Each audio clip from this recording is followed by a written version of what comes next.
Ontem foi protocolado lá um pedido de acariação entre Carla Zambelli, né, e o hacker, o Walter Delgatti. Isso será colocado em votação hoje, na abertura da sessão? Qual a expectativa hoje também para a retomada dos trabalhos da CPI nessa semana, deputado? Do 8 de janeiro. Fabiola, aqui na Câmara, toda vez que tem uma frase bonita que a gente não sabe quem é, a gente diz que foi de Ulisses Guimarães. E Ulisses Guimarães dizia que CPI, tu sabe como o avião decola, mas tu não sabe onde vai pousar. De fato, o início da investigação foi numa linha, hoje a investigação está em outra linha. Então surgiram fatos novos. A questão do hacker, que disse que ele participou diretamente com o ex-presidente Jair Bolsonaro de uma reunião no Palácio da Alvorada para tratar a invasão das urnas eletrônicas, merece ser investigado. E a possibilidade de acariação com a deputada Carla Zambelli, que foi quem contratou o hacker, tem que ser levada em consideração. A informação da delação premiada do tenente-coronel Mauro Cid é um fato novo. Ele era o ajudante de ordens, ele participou de toda essa discussão, ele viu e ouviu tudo o que aconteceu. Se ele, de fato, deseja falar, é importante que ele retorne até a CPI. E eu ainda brinquei no depoimento dele, que se o Mauro Cid falar, acaba a CPI, porque tudo que nós queremos saber, ele pode contar, porque ele viu e ouviu, é um personagem central. Então a gente já está na reta final da CPI, o presidente já definiu a data de 17 de outubro para concluir os trabalhos. Ao meu ver, fica evidente que não foi um ato isolado dia 8 de janeiro, como o pessoal dizia, não, foram umas senhorinhas que estavam fazendo uma manifestação e alguns se excederam. Não foi. Foi uma tentativa de golpe de Estado, com invasão à sede dos três poderes. Se fosse algo contra o governo do presidente Lula, era legítimo. Eu quero reclamar da educação, da saúde. Isso faz parte da democracia. Mas foi uma ocupação à sede dos três poderes e, para mim, isso tem um nome claro, que é a tentativa de golpe de Estado. Graças a Deus foi frustrada. E as instituições têm que dar a sua resposta para apurar responsabilidades, saber quem participou de que forma e, principalmente, para evitar que fatos como esse se repitam. Então, é tanto o direito à verdade, mas também o direito à memória para garantir um nosso futuro. Então, mexer com a democracia no Brasil tem que ser crime, tem que ser prioridade esse combate, e assim a CPI tem feito e tem ajudado. Como a CPI é uma investigação política e uma investigação pública, ela reaquece muita coisa, ela pauta o assunto na ordem do dia da sociedade, da imprensa. Então, eu tenho certeza que a CPI teve um papel decisivo no rumo das investigações que agora nós estamos Mas o senhor não me percebendo. E a respondeu sobre a realidade joga cariação. contra. O senhor não me Não respondeu. respondi, eu disse que é necessário. Só não sei informar se haverá sessão deliberativa. Hoje tem a oitiva de duas pessoas, que é a soldada Marcelo e também a Marília, que foi secretária adjunta de segurança. Só que a Marília tem um habeas corpus do ministro Nunes e talvez ela não compareça à reunião. Então, é necessária essa cariação? Sim. Ela vai ser votada hoje, não consigo ter essa afirmação. O deputado, tem também uma questão aí, depois da homologação do acordo de delação do Mauro Cid, ficaram discutindo se valeria a pena ou não levar Mauro Cid à CPI, já que ele tem que ficar em silêncio. O que o senhor defende? Ele tem que ou não voltar à CPI? Foi uma estratégia de defesa dele ficar em silêncio, e isso está amparado pela Constituição e eu defendo a Constituição. Agora pode ser que a estratégia de defesa dele foi outra, foi fazer a delação premiada, fazer a colaboração. E a delação tem um pressuposto, você tem que entregar alguém acima, você tem que informar algum fato desconhecido.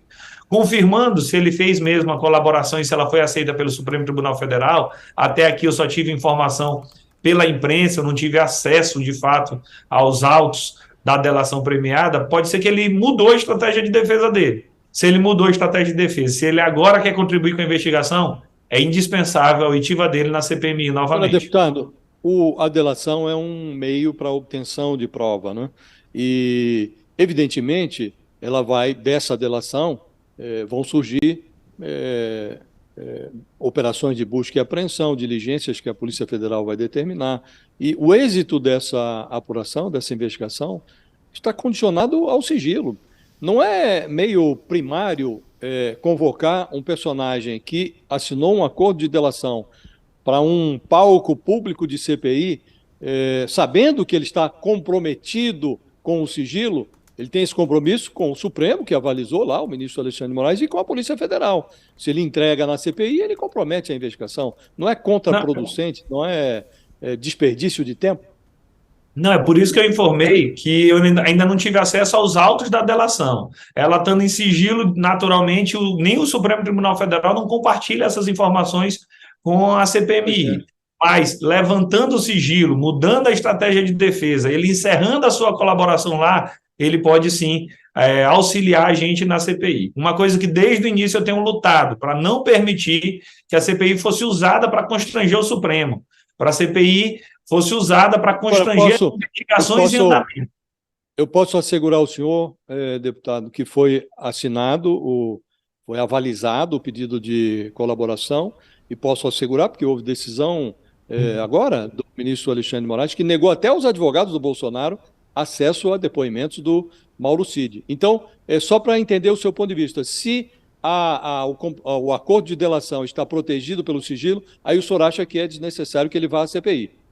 Perfeito. É desnecessário neste momento. Mais à frente, avançando a investigação, tirando uma parte do sigilo, se a CPI ainda não tiver encerrado, aí sim vale a pena ouvi-lo. A CPI tem como objetivo auxiliar as investigações, é fazer uma investigação à parte, mas prejudicar aquela já em andamento do Supremo Tribunal Federal, tu falaste bem, seria contraproducente. Então, em regra, eu sou a favor que ele retorne, desde que não atrapalhe a investigação em curso. Olha, a gente recebeu aqui informações a respeito da acariação entre Walter Delgatti e a Carla Zambelli. Parece que vai ser colocado realmente em votação. A assessoria de comunicação do Rogério Correia, que foi o que apresentou justamente o pedido, né, confirma que vai colocar em votação, já tem acordo para isso, e parece que existe uma base para que realmente isso seja aprovado. Então, essa cariação é bem possível que venha a acontecer. Há, no entanto, deputado, algumas críticas por parte até de apoiadores aí de Bolsonaro, de que isso foge das questões relacionadas à própria CPI, né? E o fato também de Zambelli ser deputada, como é que o senhor analisa a importância dessa acariação? Volto a lhe perguntar sobre isso. E aonde vocês querem chegar com essas informações aí e esse confronto? Porque quando o Walter Delgatti prestou depoimento lá na CPI, o senhor, inclusive, foi um deles, ficou muito impressionado com o depoimento dele. No entanto, ele não tem provas, né? Ele disse que não tem provas. Tudo o que ele disse é negado por própria Carla Zambelli, pelo próprio Bolsonaro, né? Como é que vai ser essa acariação? O que ela pode trazer de informação importante? Olha, em relação à participação de uma deputada em dado momento ser investigado de alguma forma, o Supremo Tribunal Federal é pacífico no entendimento de que pode. Tem precedentes até mesmo de presidentes de CPI sendo investigados Brasil afora. Então não há nenhum óbice de uma eventual convocação de um parlamentar, de um senador, nesse âmbito da CPMI.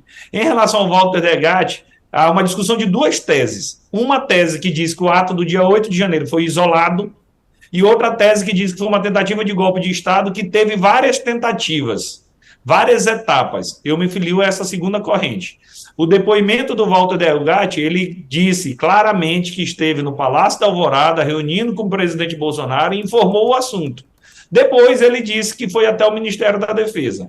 Quando a gente afirma não tem prova, é algo relativo.